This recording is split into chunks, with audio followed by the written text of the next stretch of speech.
Yeah, okay. And you told them that we'll try to put them recordings on YouTube?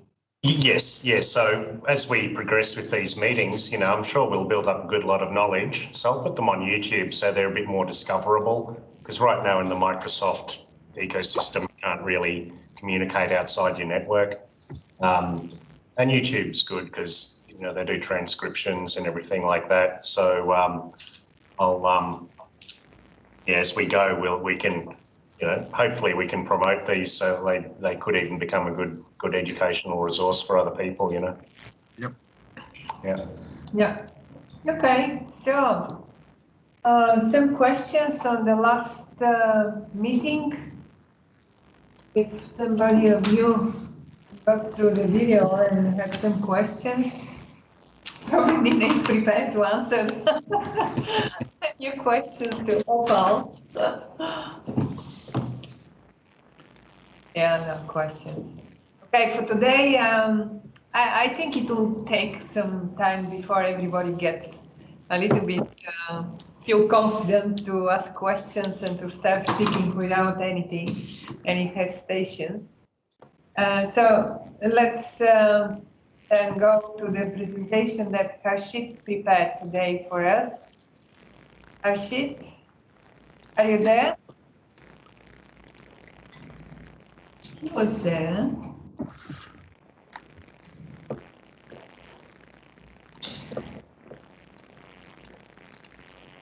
Send me the presentation even. It's calling out.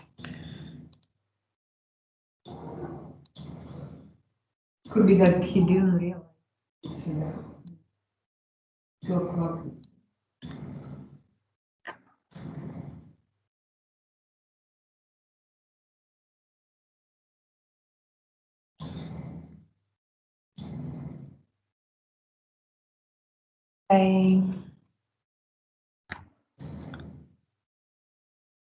And so when you see everybody presenting what is her or his research about, probably really more easy to discuss and to find the links between each other.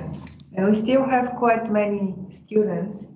So we have one new member of our group, Dodi. You put your camera and introduce yourself. Yes.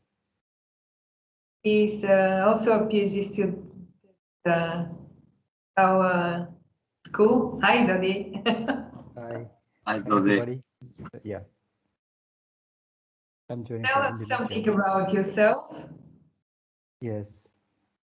So my name is Dodi Alfransyah. You can call me Dodi.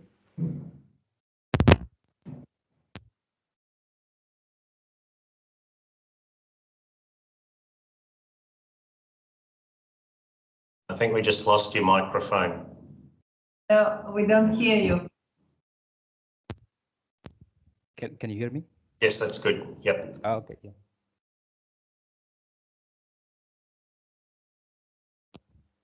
It might be the connection. Can't hear you again. Yeah. Oh, that was very quiet just then.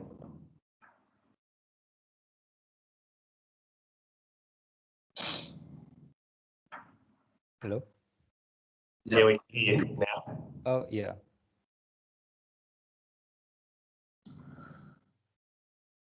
What are you studying then?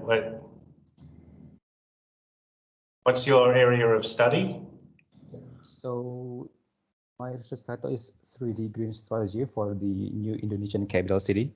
So what could the future urban forest look like for a sustainable urban future? Very interesting. And why do you interested in point clouds? Just to make a realistic modeling in the real life. Yeah, since it's a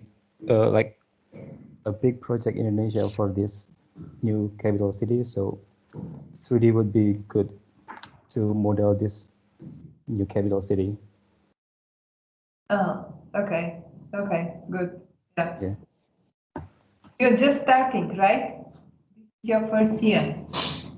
Yeah. Okay. Yeah. Yeah.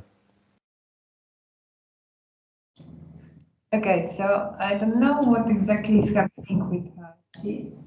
Hello, everyone. Hello? Hello. Oh, you Hello. managed. Here you are.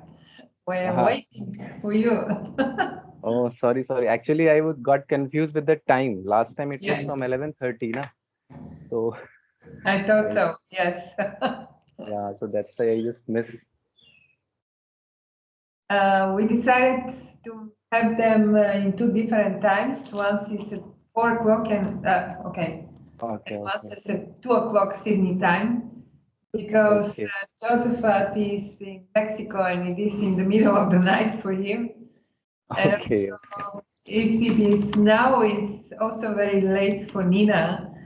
So, but two of them are available now. So Okay. it's good.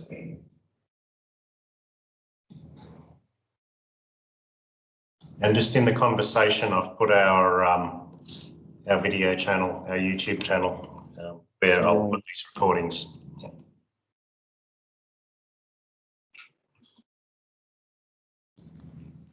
Just give me 5 minutes. It's loading now.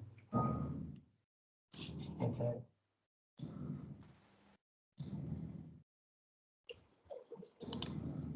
Yeah, probably.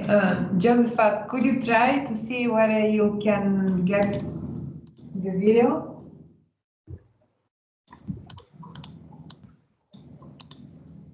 The link on the chat.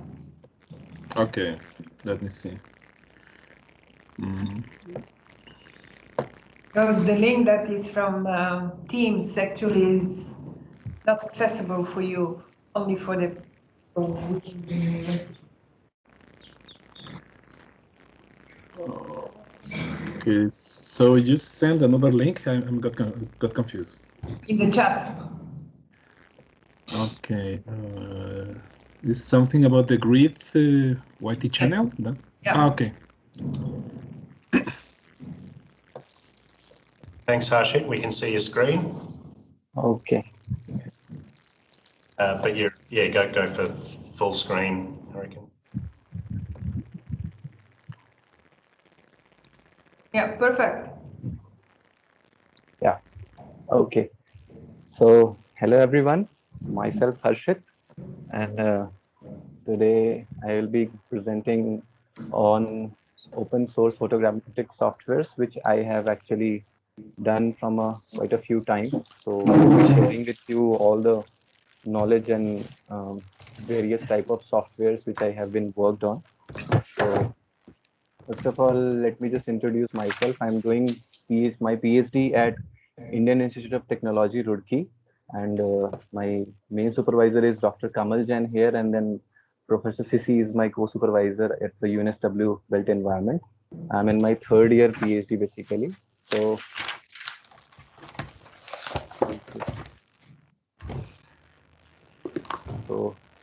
the content will be like, I will start discussing a bit about the background, about what I have been doing and research motivation and questions which I am working in my PhD, then the objectives, and then proceeding with the open source photogrammetry, what exactly it is and what are the different softwares which I have been working on, and what are the current scenarios of those softwares. And then finally, I'll be concluding with the remarks. So my topic of PhD is basically implementation of photogrammetric point cloud for 3D GIS modeling.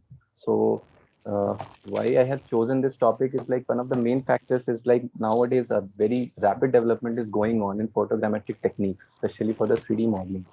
So I was just trying to incorporate that same state of art techniques to provide some input data for 3D GIS. Basically, nowadays we see a lot of work is going on by ISRI, Autodesk, in together for BIM/GIS integration and a lot of things.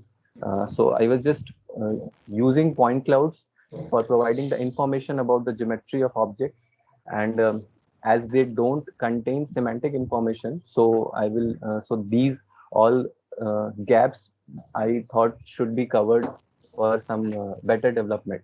And the segmentation is also one of the biggest problem in 3D point cloud, and it still has no any unique solution because every problem has a different solution. So there is no any generalized solution for segmentation also.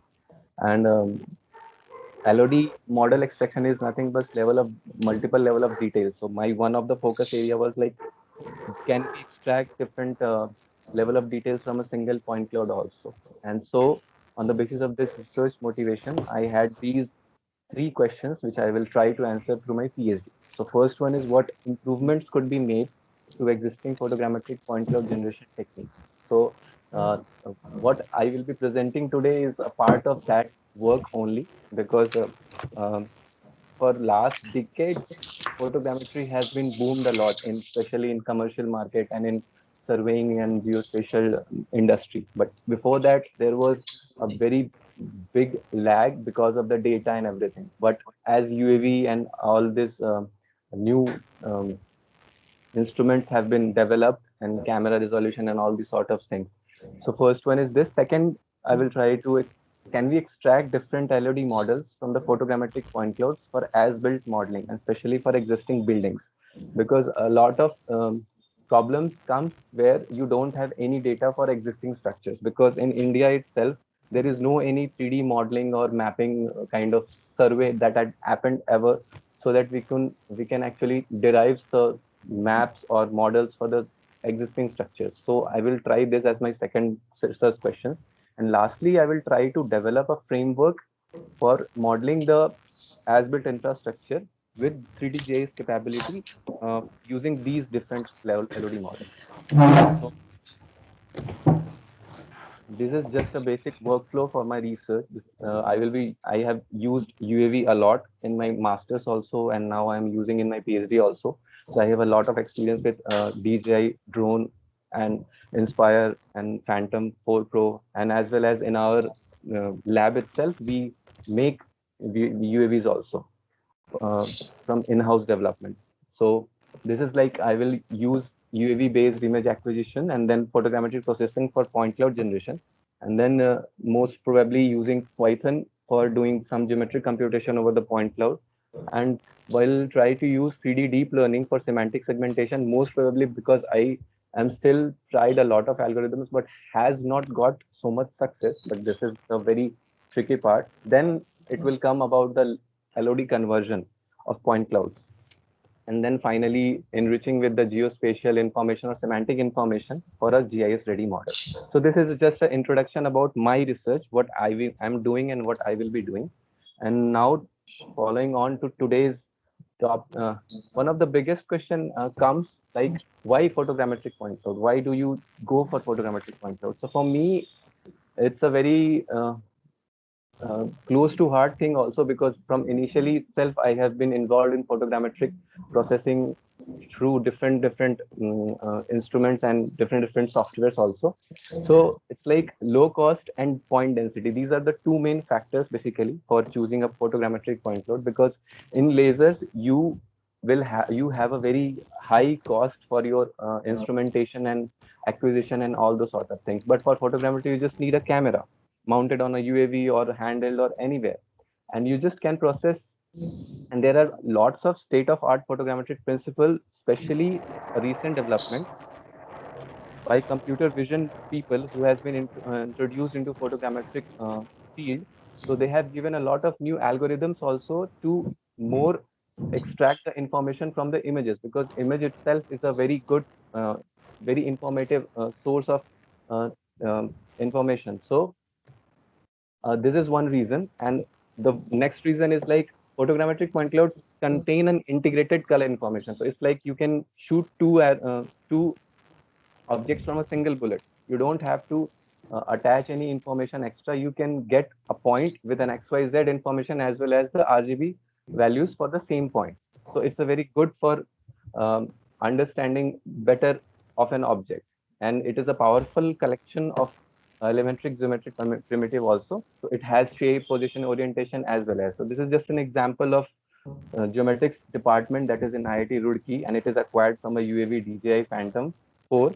So it was actually acquired in an oblique mode. So it was, the cameras were actually aligned of a 45-degree angle, and this is the building which has been created using these images. So now open source photogrammetry. So basically photogrammetry is nothing but just a science of making measurements on photographs, because it has been since World War II, because all most of the technologies in surveying were actually evolved through World Wars itself. So this is also very old technique, but it infers like geometry of a scene from a set of unordered photos or videos, because nowadays video is also one of the major source of information. So photogrammetry is the projection of, sorry, photography is just a projection of 3D scene onto a 2D plane. So basically it does what it reduces the dimension from the 3D environment and create a 2D plane photograph. So basically it's losing the depth information. So the main goal of photogrammetry is just to reverse the process. So it is like reverse engineering the whole process and creating the 3D scene for the same from the same 2D photographs. So three main points, or I would say the steps for a photogrammetric workflow are feature extraction, feature matching, and 3D scene reconstruction. So all open source softwares that has been developed basically are developed around these three main pillars, you can say. It's like they have algorithms. You will require an algorithm for feature extraction, you will require an algorithm for feature matching, and you will require an algorithm for 3D scene destruction. A lot of sub processes are also there, just like in feature extraction, basically it is also called tie point extraction in photogrammetry, and that is basically used for pose initialization and bundle block adjustment. That what it means basically, when the image is acquired from a aeroplane, suppose, or UAV, so it has a location from which it has been acquired. But in photogrammetry, the object from the image is basically extracted in the form of tie point, and the same object is seen from the different photographs, and on the basis of that pose is estimated. Basically the camera orientation is estimated, that at what angle, at what location the camera was there and was trying to look which area. So this is basically the initial state, and bundle block adjustment is nothing but doing all the bundle of rays in a single block and adjusting it accordingly to create a near to accurate model of that area. So basically this is done in this step. Then the feature matching is basically the same thing. After the first, this bundle block adjustment, pose initialization, and tie point extraction, output is sparse point cloud. And this sparse point cloud with having just the tie points between the different images, which will be used for the densifying the point cloud. So basically on the basis of these tie points, it uses the dense image matching algorithm. There are various algorithms for these, like MultiView Studio and PMVS, all these sort of things. And then it creates the dense point cloud out of this sparse point cloud. So basically in point cloud generation domain, this is the only workflow that is used in photogrammetry. Apart from that also, later on, because photogrammetry's products are like orthophotos, DEM, DTM. So these all products are basically are done after this, because I've been just working on the point cloud generation part. So this is just the workflow. After this also, these point cloud are basically used to create DEM, DTM, and then those DTM will be further utilized to create an orthophoto of an area. Okay. So just one thing, that how it is different from the conventional photogrammetry. So just as I have mentioned earlier, the computer vision involvement in the photogrammetry was the biggest breakthrough, you can say. Now there is one book also, Wolfgang, I think, Photogrammetric Computer Vision. That's a very good book if you want to understand the basics of all the different integrations of photogrammetry and computer vision. So based on obviously the conventional photogrammetric principles itself, but the computation of camera position and orientation has become very efficient and has been done automatically, especially due to the evolvement of various algorithms. Like for feature extraction, there was one famous algorithm that is called SIFT, or scale invariant feature transform, which is still used in a lot of softwares. So this is just a basic workflow, SFM and MBS workflow of visual SFM. In this, if you can see, this is this, you take UAV imagery, then you do a feature detection, and in visual SFM, it is done by SIFT GPU. That is the extended version of the SIFT software using GPU. Then the bundle adjustment is done. and then CMVS, which I will be sharing also in later half, and then PMVS will derive you the dense point cloud. So basically, these type of things are done in photogrammetric workflow. So next, I will start with the first software which I have worked on. This is called Visual SFM. This is like Visual Structure from Motion, and this was developed by Chang Wu, who actually did this as a part of his doctoral thesis in 2012, I guess. But the software was out in 2011. He's from, I think, he was a scholar at North Carolina, University of North Carolina, US. So this is just a GUI application for 3D reconstruction. So he, as in his thesis, he developed various projects like SIFT on GPU. Initially, what happened? SIFT, I will just like to explain little bit about SIFT. SIFT is like scale invariant feature transform. It was developed by David Lowy in 2004. So he gave basically an idea that if you want to extract the good feature elements from the images, you just blur the images at different levels and try to subtract them to extract the edges. And when you do this, he suggested that it will also extract the features which will not be on the basis of scale. Suppose you change the scale of an image and then you take that feature point, still it will take those feature points only because of the its scale invariancy. So this is one of the basic feature extraction module which has been used. It is also used in one of the most famous commercial softwares also, Pix4D and AGSoft also. They have some modified version of it, but still it is very important in photogrammetric computer vision. And then he also developed that towards a linear in time incremental structure from motion. So initially structure from motion was nothing but just taking images of an object from different perspective and then extracting the multiple location of that object with respect to that image and then combining those images to create a virtual 3D. So he actually used the same principle, and I will just share with you this. This is basically the interface of the software, if you see, and I will just go to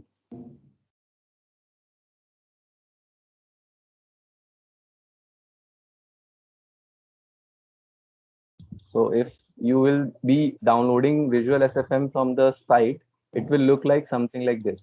It has all the dependable EXEs, and if you will clicking on this EXE, it will load the window. So basically, this is the window of Visual SFM. This is like a normal window, and this is the log window. So I will just process a bit of data. I will not take much time because I will not do everything. It will take a lot more time. I'll just show you.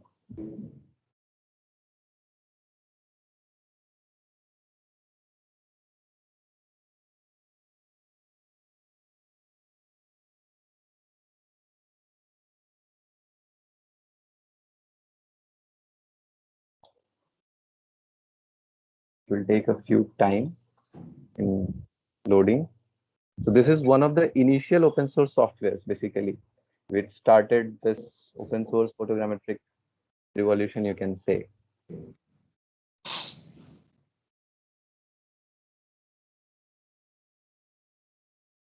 My screen is visible to everyone? Yes, it's visible. Yeah. So these are the all images which you can see I have uploaded. So this is the log window, which actually log every steps, whatever you will do. I will just create a basic sparse point cloud here. This is, as you can see in the PPT, it says just a 3-step thing. Just have to add some images, do the matching, as I have explained earlier, then sparse construction will be done, and then a dense reconstruction. So I will just click on this matching. As you can see in the log window, it is doing all the computation, missing pairwise image matching. You have to touch only 4 buttons and the 3D model is ready. What, ma'am? You have to touch to hit only 3 of these buttons there, and Yes, yes. after If you that, don't have any idea about photogrammetry, you just have to do this. But if you want to discover more, there is a lot of options here. You can see here, you have to have various things you can do on the basis of your things. But this is very old, so I will not take much time on this softwares because I still have some good softwares which I will using. So now if I click the sparse this reconstruction, you can see this, it's doing in real time. It's computing all the matches. how many images did you import now? 38. This is not much image. Yeah. 38. So basically, this is the sparse point cloud, which can be seen like this. So this is one of the way, and basically he has not developed for the dense point cloud. So he uses another author, that is Yasutaka Furukawa, who has developed this PMVS tool chain, which actually utilizes some more dense image matching algorithms, and then the dense point cloud is created, and it takes almost half an hour for 38 images, because that is the more CPU and GPU intensive algorithm. So this is one software which I have been shared with you. Now I will be shifting to the next. This is called 3D Zephyr. This is a complete photogrammetric software which came in 2014, and it was developed by basically 3D Flow Group, which was established as an academic spin-off of University of Verona in 2011 and Udine. So it has almost more than 10 members with all PhD research scholars, professors, and some what we say industry experts also. So they are totally going in a different direction. So they have developed all the set of in-house algorithms by themselves. Like for example, if you can see here, I didn't got much information about these codes, but I got the name, this Samantha, Stasia, Sasha. These are basically nothing but different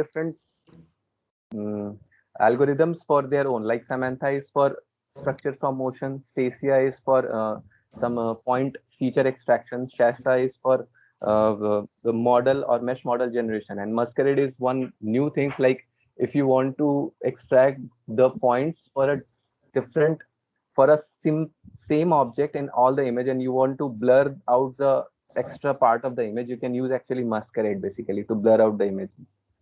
So this is the interface or GUI for this thing, 3D Zephyr.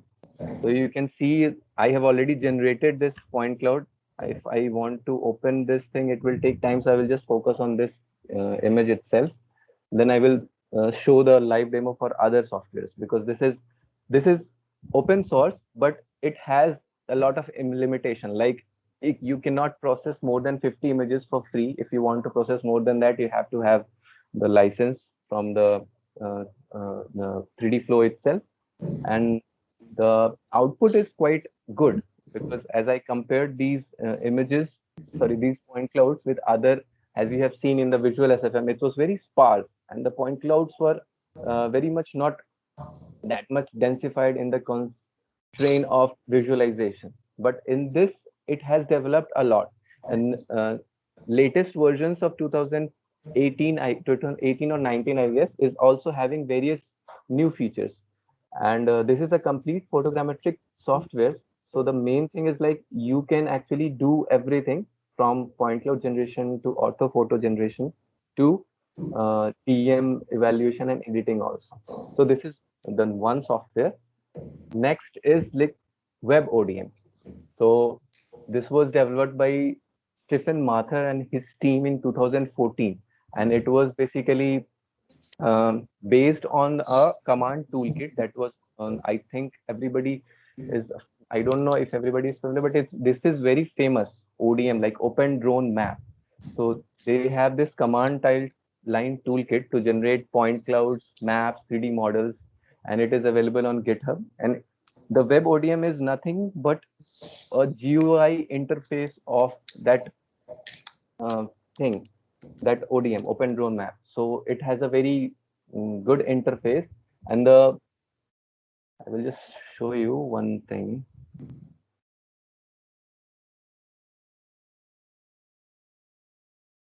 So this is like a dashboard of WebODM. This is actually the cloud version of WebODM. There is another version that you can actually install in your own system using Docker and process everything, but it takes a lot of area in your system, because I have used almost 40 to 50 images only, and it took almost 50 GB direct from my C drive. So it was very, I don't know, space intensive, but this cloud-based software is really easy in that way, because this runs on their own systems, and there is a difference of compatibility when you use in Linux and when you use in Windows. I tried in Linux also, I tried in Windows also, but I saw that Linux is having a better uh, processing speed and all those sort of things rather than Windows one, but still it's comparatively good. So this is like an interface. So in this, you just have to add the files, and you have to start the task and define the problems, whatever you want to extract from the task. So this is like for somebody who just wants to extract the data. So once the task is completed, it comes out like this. Just show you.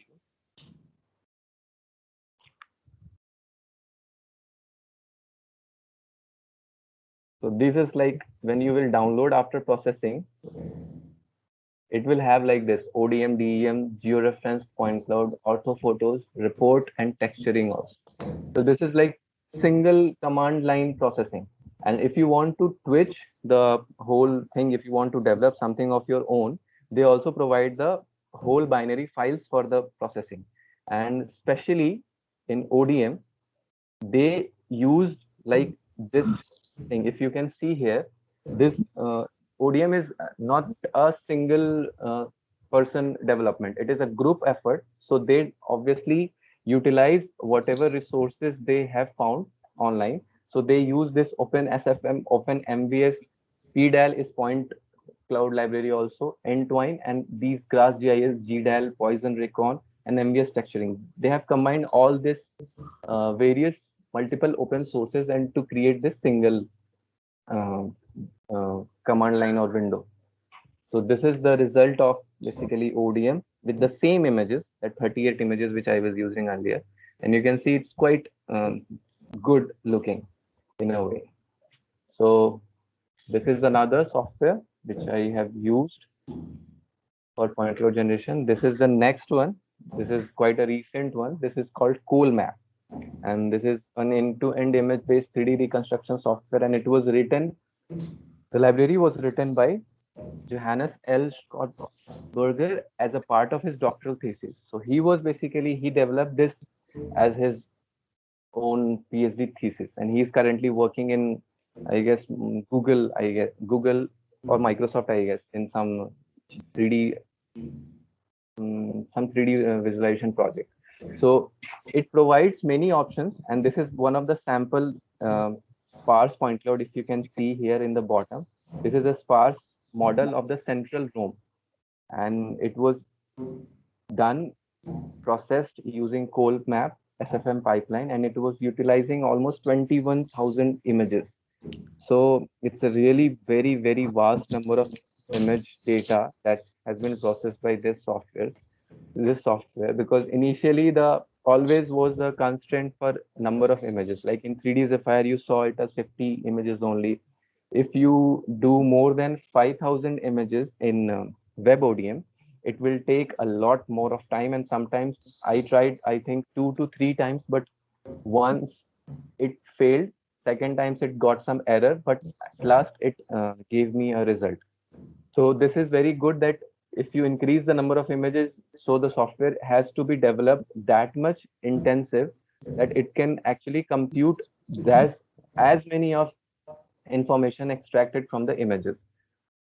So this is the interface of CoolMap, which I have used. I will also show you the software itself.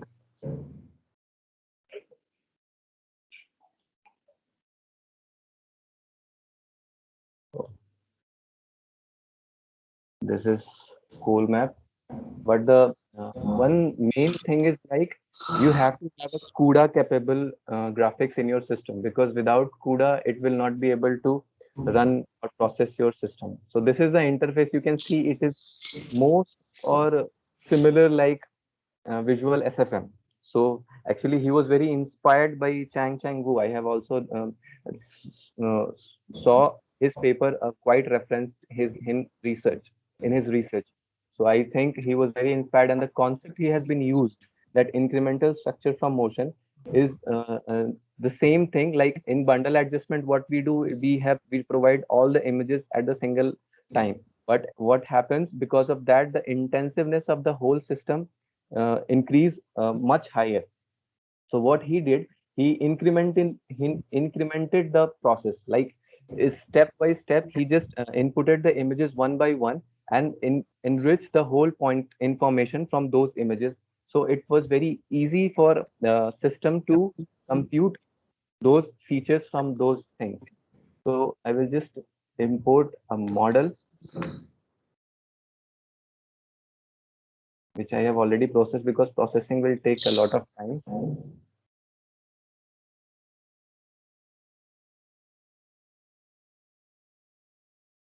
You can see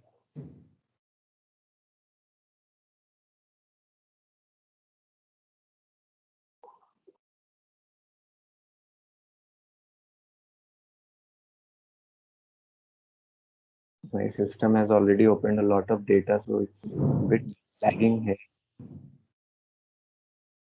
This is the point cloud I have generated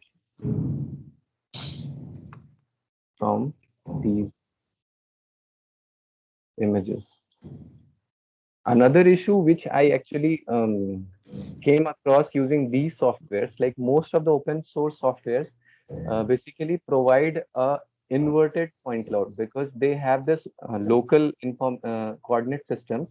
So on the basis of that, the projection of these point clouds are basically different from the normal georeference point cloud. Matlab, the same data, if I process with the Pix4D or suppose AGSoft, it will have a georeferencing with a very good quality. But these open source softwares actually lag in this thing. I think that is one of the limitation you can say also. If you're providing something for free and for research purposes, then it has to have some kind of limitation from the commercial softwares.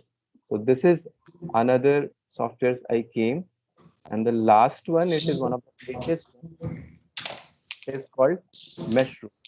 So it's a very good software, as in for, I can say, if you are in a research phase of photogrammetry, because it is based on Alice Vision photogrammetric computer vision framework that is basically developed in France by a group of institution. I think 4 or 5 universities were involved in that thing, and it was basically like Czech Technical University, National Polytechnic, and another 2 or 3 industries were also involved, or more than 40 people were basically involved in this. So it is a software that provide obviously a user interface, and it is completely written in Python, because before this, whatever software you saw in open source, most of them are written in C or C++ or JavaScript.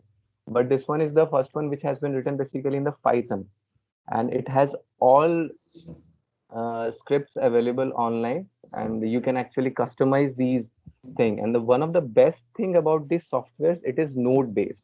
And what exactly I mean by node based, I will just show you the software now.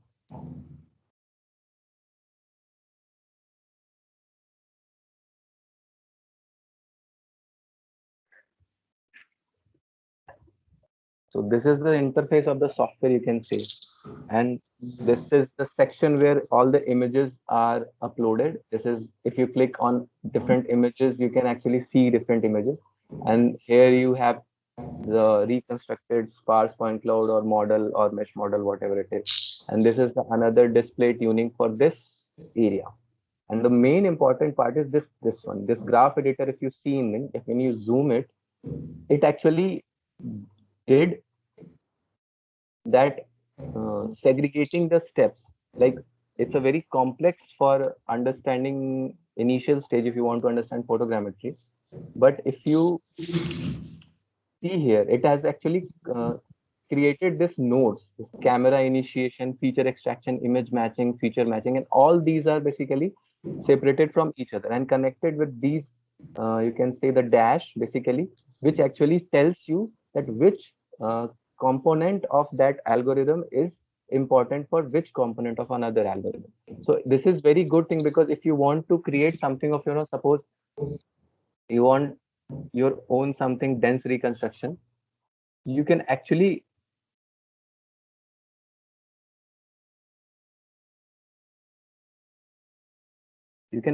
create your own node here, because I have, you can see here, I have created various node for conversion of some, just it's not doing,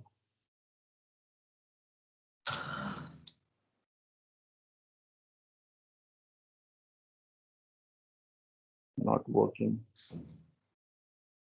It's like something, if you type here something like structure for motion and prepared dense point cloud, it will create the same node here.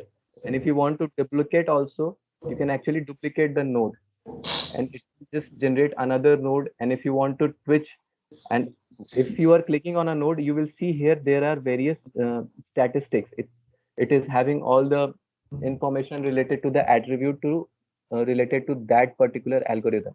So you can actually switch each and single algorithms for your own understanding. So this kind of thing is really good if you are in a research field and if you want to know very crucial parameters for related to a same algorithm.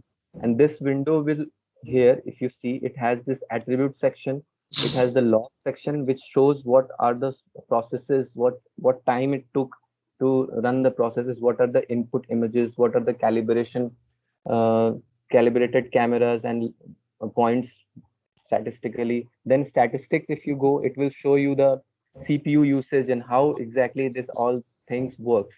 So this is very good thing if you want to show also in your presentation or something that you have worked. So it will actually give you a lot more information than it's supposed to initially. So status it shows, and the documentation if you want to read what algorithm it is and how it does whatever it does. So it's a very good and informative things. It's a very elaborative way of understanding photogrammetric computer vision or workflow. And here also, if you can see, it can show you all the reprojection error, scales, and lengths.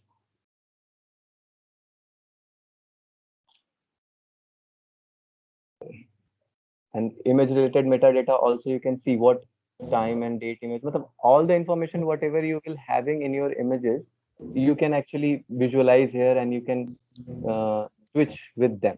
So this is a very good software for me. I just came to know it about recently, but I'm still researching a lot about this, but it's really good. Another point is that the output, as far as considered for now, it's not that good as per other softwares which I have mentioned earlier, because it's still in a research phase, I guess. So still they will be developing, because I was not able to find out how to exactly extract the dense point cloud from this, because whatever I tried, I just got this sparse point cloud itself as an output. So I can visualize here, but I am not able to extract some more information out of this. So I think that's another research I have to do most probably. So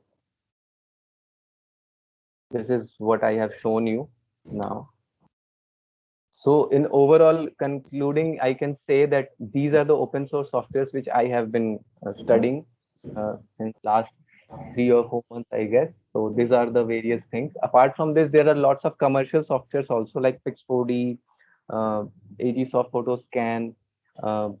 Another is like Recap Photo, 3D Survey. A lot of softwares are there, but I have just come across with this. So what I did, I'm just summarizing here of everything, that 38 RGB images that I have been acquired with DJI Phantom 4 RTK, and it has been processed. So all these softwares I have processed. So you can see Visual SFM provided the maximum number of points, as in say the dense point cloud you can see, but the visualizing those points I found that it was dense but not uh, consistent. Matlab, it was having points where it should not have, actually, something like that.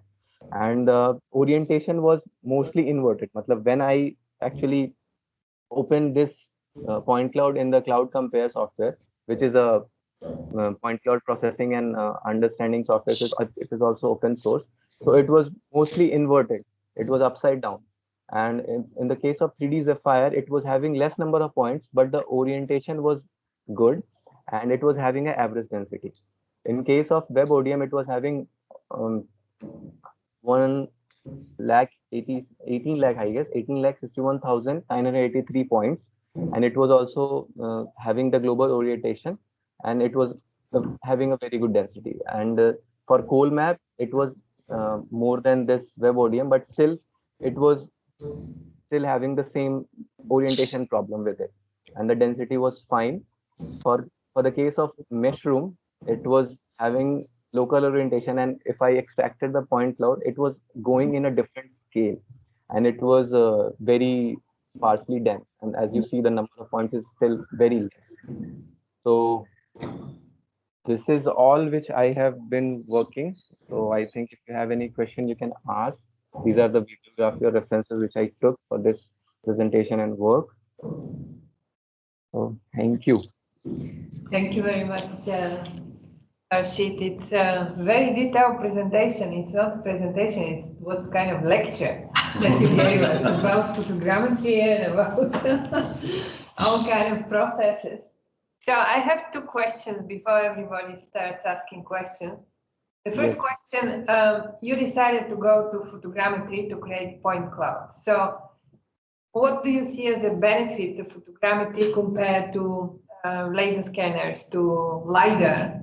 So you decided to select this method to create 3D models. Yeah, one of the main thing which I see for myself was the volume, because the volume of data LiDAR actually provided, and the volume of data point cloud extracted from photogrammetry provided, it was very intensive, because I processed some of the LiDAR data also. It was taking a hell lot of time. And the next thing was the accessibility, because I think it's very costly for LiDAR equipments to buy and process and do everything. And I was very fortunate in that case that my guide supervisor actually had the UAVs and all this camera related equipment. So for me, it was that also. And the next thing, I think it's LiDAR is still has been researched a lot from last decade. If I have seen the research paper and everything has been provided a lot of information about the processing, a lot of uh, um, computation over LiDAR. But photogrammetric point clouds are not that much research in that. So for me, it was being from an architecture background, I will go for visual perception rather than laser thing. And that's why one of the thing I try to actually do the thing. But still, there are a lot of domains where LiDAR works far better than photogrammetry, because especially in the case of forest areas, photogrammetry just provided the upper surface and everything. But it is very good if you do in case of LiDAR. So these are the some points I think for which I would say I have chosen for photogrammetry. Yeah, and you started with open source software, I guess, again, because of the cost and all kinds Yes, of yes, restrictions. yes. But do you Yes. have an idea how this open software performs compared to some commercial software or some semi-commercial like Agisoft, Pix4D, Yeah. reality capture, so all this type of software? Yeah, actually, I have compared with few. Like for example, here I have uh,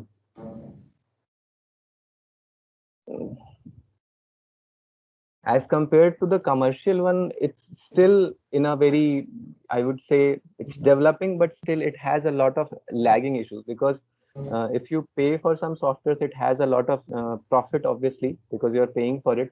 But in open source, especially in WebODM, it has developed a lot from last 2 to 3 years, because initially it was not having those things, but the approach, you can say, like combining a lot of common researches into a single unified platform, that is going to be a very good for thing, because that's how you can actually what we say, compete with the commercial market. Because if you try to develop everything from scratch, then there will always be some problem. So this approach is basically very good for marketing, especially the open source software. And quality wise, I would say the point density is almost comparable with Pix4D and AGSoft, because if I would say the point cloud density is the best if you go for AGSoft, because AGSoft, up till now, what I have seen, provided the maximum point density for a same data set compared to Pix4D, compared to WebODM or another software.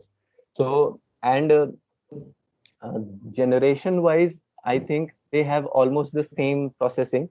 The only time parameter changes, means the time taken for processing almost 1,000 image, it's far varying if you compare with the commercial softwares. So time is one of the constant, you can say. And apart from that, multiple new possibilities are coming from the commercial softwares. Like in AGSoft and Photoshop, they have introduced this what we say, machine learning based classification. So they provide this color based classification for different features like human made, cars, roads, trees, buildings, like this. So these type of features is still incorporated in open source, because it will take another intensive and very intensive algorithms. But still research is going on. At last 3 to 4 years, 3D deep learning has been rocketed in research industry basically. So yeah, there has been some difference, but still you can work with these results if you just want to do some research. It's not for obviously commercial purposes, but you can actually understand the science and principle behind it. But actually, you just mentioned one advantage of photogrammetric point cloud, that the color is there, and you can apply some image processing techniques to detect features, Yes. which are not applicable on normal point clouds from LiDAR. Yes, Okay, yes. so now you're computing the point cloud, but now what do you use to create the 3D model? Because it's still a point cloud. You don't have the model at the moment. Yes. That is what is the next stage of my research is. What are you planning to do? Actually, I have done some of the Python based coding also for that modeling also, but still there has been a lot of glitch, and most probably I will go for open source only, because you can actually get a lot of problems. When you get a lot of problems, then you can actually understand how to solve them. So in that case, now I am planning basically to extract these point clouds using some of the geometrical computation which are basically available Python libraries, and switching in those libraries for extracting the information which I will need for my modeling part. But yes, there is one software, or you can say one platform, that is called MeshLab, which actually provide this modeling thing for especially point cloud. It is very rich in its own capability or comparability, you can say. But yes, You still have given. I'm still trying and for that, because it's a very tricky stage, because you can make a model from a point cloud very easily, but it should have all the details. And the next thing which I am trying to do to enrich it with semantic information. So that is also one thing, because I came across some platform was there that Point Fuse or something, I guess. I don't remember at this point, but they were actually something BIM based point cloud generation, something like that. There was some approach they just provide. You just have to provide the point cloud, and they will just decimate the point cloud in the form of various meshes. And on the basis of their alignment to the axis, like their XY or Z oriented, on the basis of that, they will actually classify it on the basis of roof, walls and all these sort of things, something like that, I think. So yeah, that is a very intensive stage. I will look forward to. I hope I will get something good out of it. So when you've got what's on the screen right now, where you're looking at the number of points and making a comment on the density, Yes. has there been any optimization there where No, with it's Mushroom, it might be a lower number of points, but are they clustered around levels of higher detail? no, actually, whatever I did on a default processing stage, and I haven't optimized anything. And whatever the output was there, I just analyzed those outputs itself. So it's basically, I can say, on the basis of the algorithm development which provides, and the most important thing is this, the development in the feature extraction algorithm, because the whole photogrammetric universe actually based on that point.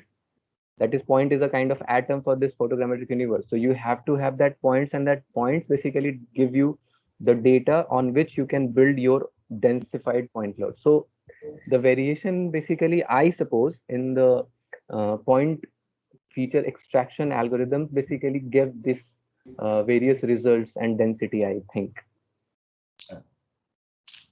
And did you compare, because you have the same data set, do Yes. you have the same data set also with not the same data, but the same area collected or recorded with LiDAR?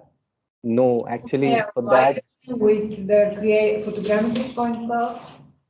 okay, no, actually, for LiDAR, it required a UAV LiDAR for this, but We I don't was have. not, we don't have here, so because of that, I was not able to do that.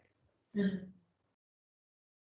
Yeah, and again about density, in a way you say you can control the density, but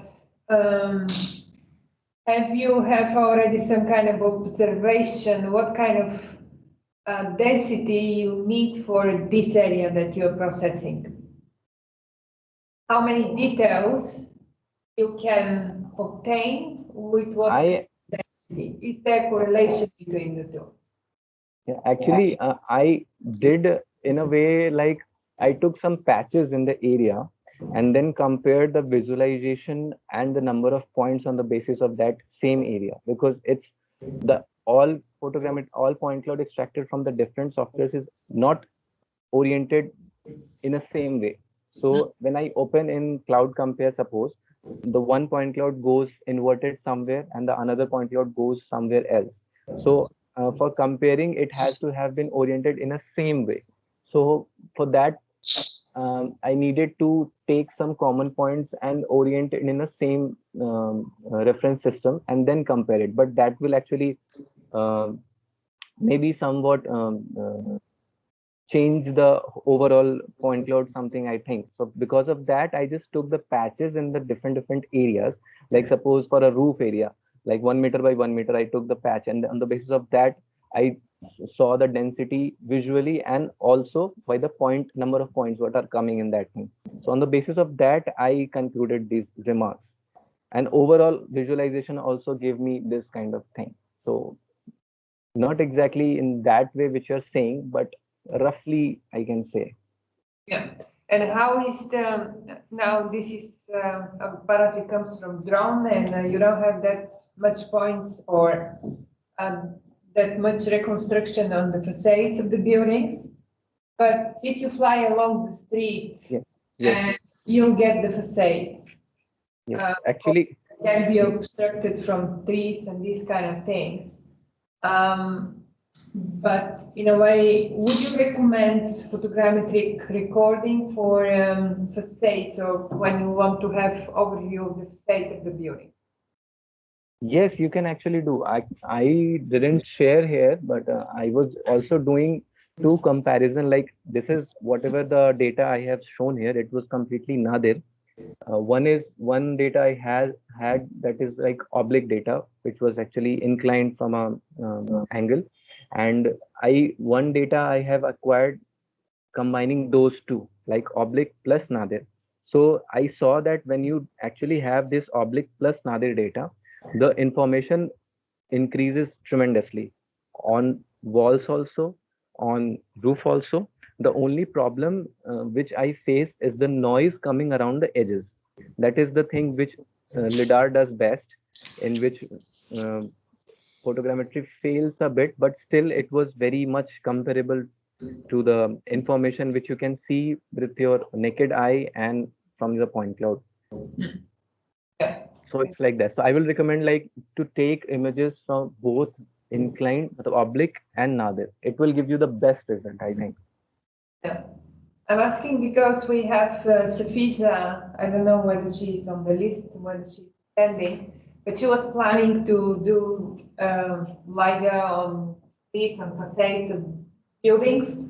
So she still hasn't started working on this, but the point is again, whether she has to use a photogrammetric point cloud or she has to go for a LiDAR point cloud. And because it's more for historical or architectural preservation of the facades, so probably Actually, at a certain moment could be that colored point cloud coming from images might be more appropriate. actually you can do for facade. There is a lot of research. I have actually, I'm not able to find one point cloud I was having, which was basically of a facade itself.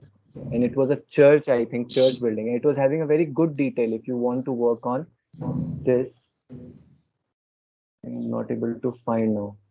I will just share with you later when I will be able to find, because for facade also a lot of people actually have done a lot of work on that photograph, because it's just the image and the quality of image and the overlap is really important in the case of facade. If you are working, you have to have more number of images and with more overlap, and the angle of the photograph basically plays a lot for creating that depth maps, because the depth map is the only thing that is important for understanding the different levels on the facades, for understanding the architectural features and all this kind of things. So it can be done. I have seen, and I will share with you the paper if I will find it. Some other questions? Josephat, what kind of point clouds are you planning to use for in your research? Yes. Or LiDAR? Well, in my case, I'm using more, again, photogrammetry because that's what is available. Of course, I would like to try with laser scanning, but no, it's not there. But sometimes I try something with if I get a data set. But yes, well, benefits is more costly to acquire. It's cheaper to acquire. In my case, I'm not using the color information. However, something that I would like to ask is, you were mentioning, or you started with LOD, but I couldn't. But it's something that CC asked somehow. If this is related the point density to of what you have or what you acquire with that method, with the photogrammetry. But have you tried to establish for a set of objects that you would like to represent, because that would define the LOD with respect to the density? Have you tried to make this this graph or this list?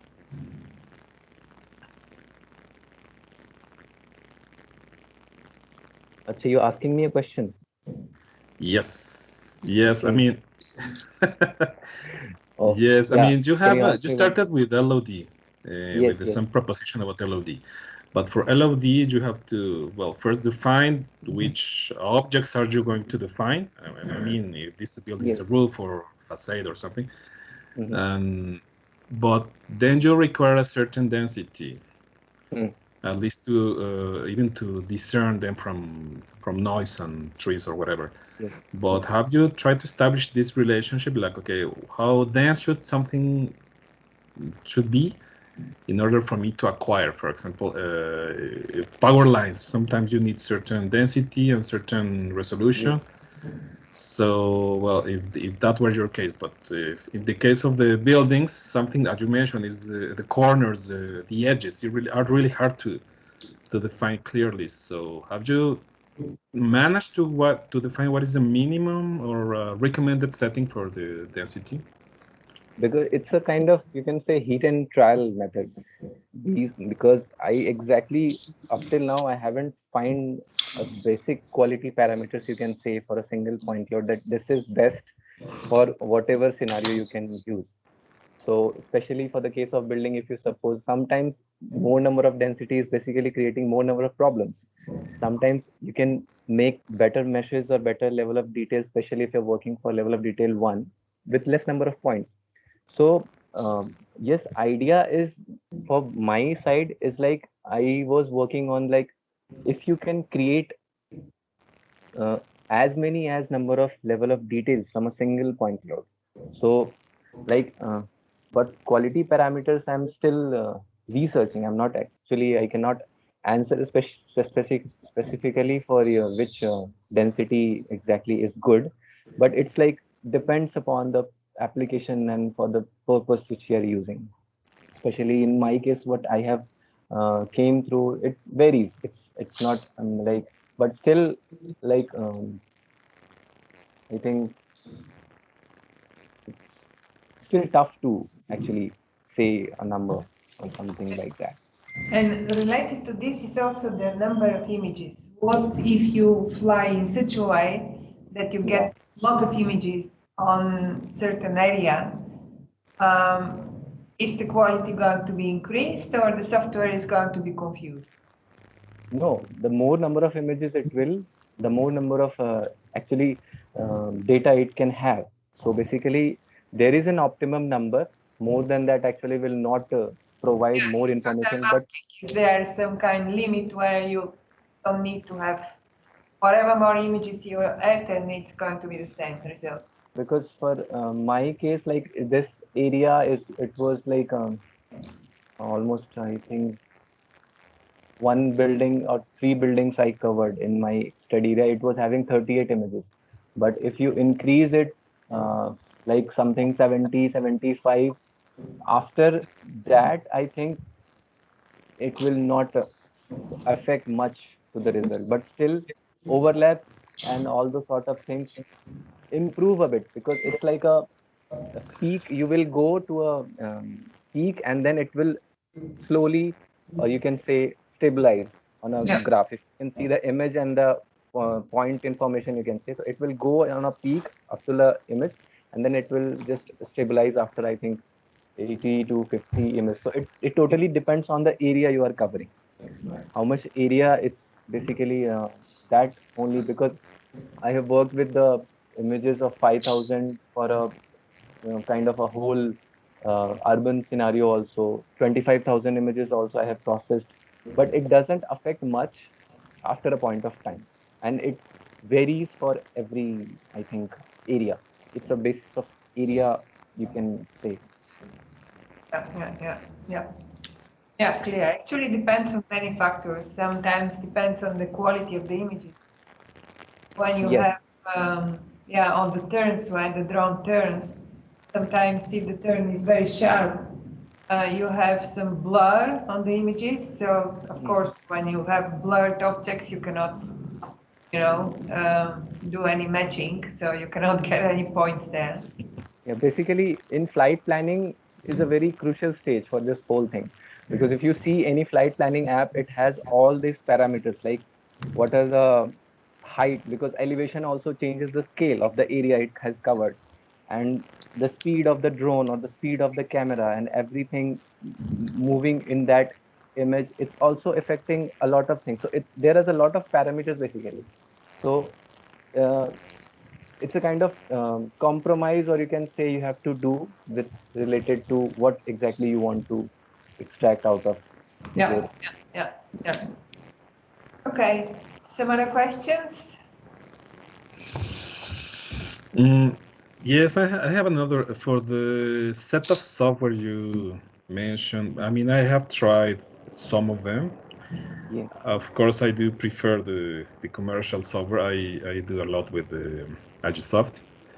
I like it. It's okay. It's fast, but something that I really like it the most is that it's kind of easy to register all the images. So, I mean, the interface is.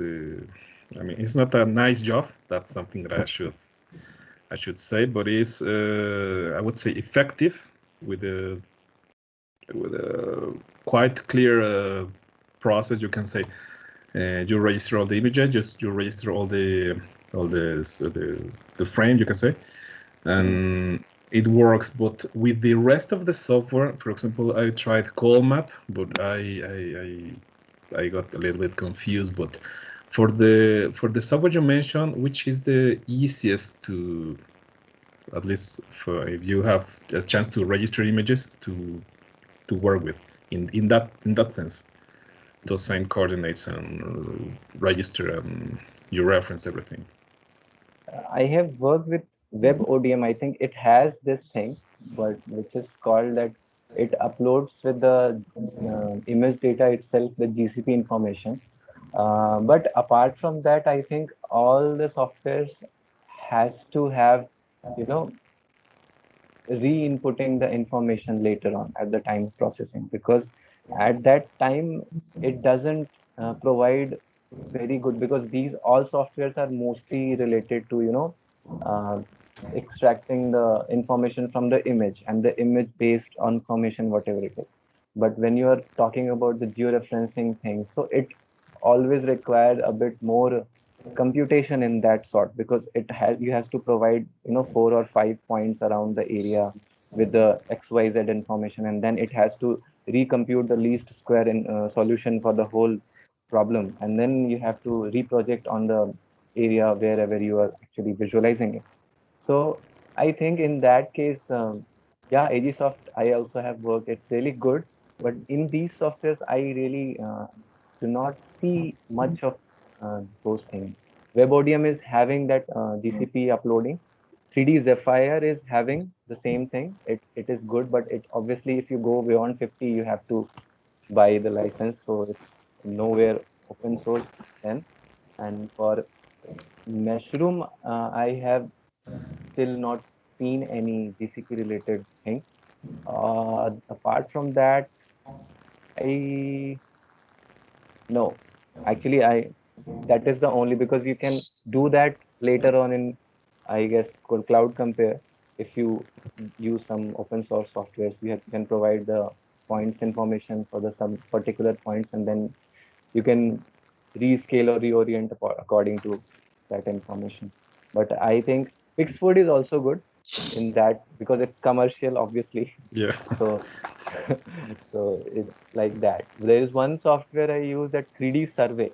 It was good in a sense because it requires it doesn't requires any extra input, because if you just, they have some checker mark or board, you can say.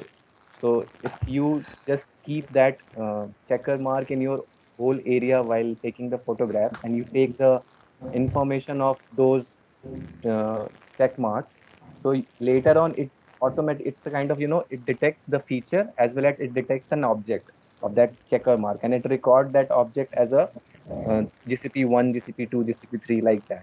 You can directly just input on the basis of your GCP information which you acquire using your GPS. You can just directly input the information. It will automatically relate with that which area is having which, because the image is almost georeferenced, but it requires more information to improve the accuracy. So that was really good thing I like, because in that you don't have to zoom into every image and then poke it and focus and then Okay. provide it. So Yeah, that's okay, okay, good, good. So some more questions on these photogrammetric point clouds? Shall we go next time for something that is on reconstruction from point clouds? Who wants to say something about the method that has been working, he or she. I know that Muran has something for reconstruction. And Josephat, you have some ideas about reconstruction from point clouds? Yeah, well, I've been working not on the photogrammetry part, but mostly on the extracting, you can say, features or parts of the models. Yeah. So, I mean, I've been working more with, for example, with PDAL in the sense that you can get these eigenvalues and vectors, normals, and there are other metrics that you can extract. And it looks like your topic a little bit more elaborated. So probably we can go with Mudan. Mudan, would you like to prepare for next time what you are working on? Because she has also quite interesting research about monitoring construction sites and prefabricated components. So she has developed some procedure. So if you like, you can tell us something next time and then we can discuss. Yeah? Okay. Okay. Josephat, you can go after that. Okay. You are for the buildings, you're really for the 3D model, while she extracts just some parameters because she wants to compute how, to evaluate whether the construction elements are properly placed in the construction site. Okay, nice. Yeah. Okay. And at the moment we can start discussing different approaches for reconstruction from point clouds because there are so many approaches. And I know that some of you now are looking exactly for how to go further. Like Harshit, he's thinking of programming something by himself, but okay, what kind of methods we can use? And we have some of our staff members here. Abdu, for example, he was participating in indoor reconstruction. Abdu, can you also say something, not now, but in general, about what Cheyenne did, or we have to invite Cheyenne?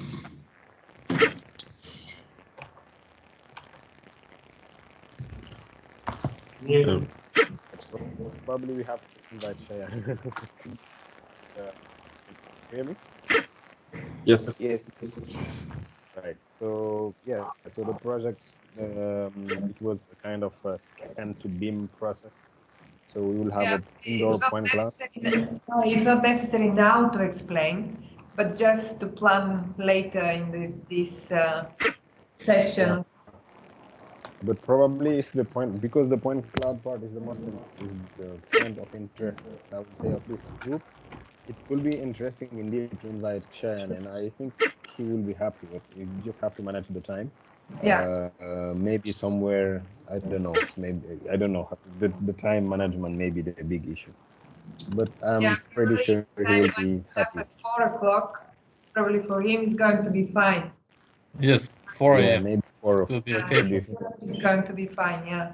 Maybe 4 Can p.m. invite him to say what it's for indoor, but still it's quite a lot of procedures for it is, yeah. He has a pretty much, he has a lot of sorry, he has a lot of algorithms and a lot of processes in this with respect to this. I haven't worked much with the point cloud, so he will generate some polygon polyhedral models, and I will start from there. Yeah, okay, so we'll can invite him. Okay, so somebody wants to discuss something now, or you still don't feel like discussing? Not sure yet, but sure, yeah. Let's wait for some more material to be collected, and we can start discussing. And maybe I would like to ask this request, because I heard someone was working with, I forgot the name of this library, Seagull. I heard somewhere someone was working with it, so if maybe someone can Yeah, just, just make a quick yeah, introduction. extensively working with Seagull. Yeah, because somehow Yeah, I I would also find like to out know. this language, programming language dependent, if you use something like Seagull or not. But I mean, but if someone can just say something about it and the experience on using it, it could be. Well, I would that's like to. As a something I matter of guess. application. Okay, About what? Sorry. Seagull. I mean, Yeah, because Why it you will are be interested interesting in for you. Seagull? I mean, I will maybe I have to say my experience. I mean, I work with Java, which I mostly left out of the work because it's, I know it's really structured and hard to work with. Then now I'm jumped into JavaScript, which is, I could say, the most awkward language to work with point clouds. But somehow, if you want to work with the web, you have to work with JavaScript. So at the very end, you have to work with that language. But somehow everybody else worked with Python because all the libraries are done in Python. So you have to have a mix of all the languages. And somehow I got suggested to check out some Seagull algorithms because there are a huge number of things to work with the Seagull, but most of the time I had problems to work with because I don't like Python. It's something that people hate me, but I don't like to work with Python. So actually, But yeah, I mean, working with the Python binding. yeah, I mean, for me, it would be nice to have some kind of boot camp to start working with it. So because that way I could just start working with it. So if someone is nice enough and kind and gentle Nice to, enough. So maybe I should precise that I'm working mostly with the C++ part of Seagull because it is originally a C++ library. yeah, And it has this Python bindings. binding. Yeah, it has these Python bindings, which I have never used, but the structure is the same, so I can still take a look at it and see how I can help with it. Maybe try to tell a bit about it, how it works, Yeah. globally, my experience with Seagull. Yeah, because I mean, the way I work usually is that I don't like to work with, for example, C++ because I have really zero experience. But sometimes what I do is I create some kind of web service. So that way I can fetch language independently, something to this kind of libraries so I can get the result. So that's the way I work. So, for example, I do a lot with the Pod.js, and I write some interface, could be some REST interface, whatever. But I do the JavaScript web service because it takes like 2, 3, 5 lines of code, so it's quite easy. And then I fetch it I program with the Post.js, create some custom functions. But then if I need to do something else, I'm lost in the language. That's something that one of my drawbacks, one of my fails in expertise. So that's my story. So someone is kind. If you say what can help, probably Mitko or Abdu can prepare something and give a kind of crash course for half an hour how to start. But don't you use PDAL with Python? I mean, yes, you can. I mean, there are 2 ways to work with PDAL. You can, I think you can start with Python and call PDAL. Oh, yeah. And the other way, you I'm can have you can start with a PDAL and write some code inside and which calls Python. But something that I hassle a lot is, for example, I think the last time in Linux I installed Conda, and Conda includes PDAL. So that specific version, I tried and it says no, this is not compiled with Python extensions or bindings. So I have to step back and say, okay, just skip the Python part. So sometimes it depends on, you have to compile something. I mean, I can compile and make something, but it's kind of troublesome. because you need specific support for certain versions, certain language. I like to work with PostGIS with the latest versions. So most of the time they don't have the complete support for the compilation. So that's why I'm sometimes suffering. Okay.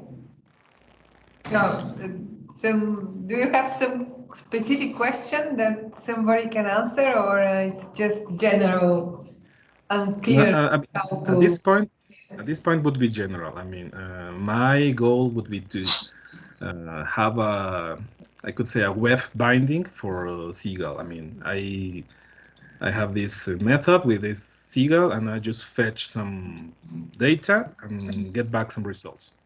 So you want to be able to use Seagull from JavaScript in some way, but the Seagull will be on some server. Yeah. And from your JavaScript, you send a request. The Seagull does its job and send you back the result. Yeah, and the point is as long as it is made with Python, then I have to set up a web Python, and so maybe if someone can just create something really fast, it would be really nice. I have to look at what I can do in that space, because I'm working extensively with Seagull, obviously. Okay. But not necessarily from that perspective, but I can, because I know Seagull, I can look quickly and see what can be done. And if there is something I can make up quickly, I'm happy to give a kind of crash course or whatever it is. Okay. Even explain a bit quite quickly what can be done with Seagull in terms of cloud. Okay, Yeah. nice. When it comes to the PDAL, I think for Python there are two kind of libraries, and actually there, because of that you can make kind of mistake. There is a library which is called Python-PDAL, and actually this one you should install, not the one that is just called PDAL for Python. Okay, I will take a look. So, what do you mean that in the Conda installation? Yeah, in the Conda, search for Python-PDAL library. Okay. Yeah. Okay, we'll take a look. Okay, great. Good, Mitko. No, I remember that mistake. I was installing PDAL and it was saying it's not compatible. And after that, I figured out that there is another library, also for Python somehow. Okay, well, I will take a look. Yeah. Thanks. Okay. Okay, so. I'll put in the chat. Oh, good, yeah. This is the link. You have Linux support. Okay. So again, Harshit, thank you very much for the presentation. Yeah, very informative presentation. Right. Yeah, really nice. Thank you everyone for listening. And yeah, we'll see everybody again after 2 weeks, right? Yes. After 2 weeks, and Mudan is going to tell us about her research.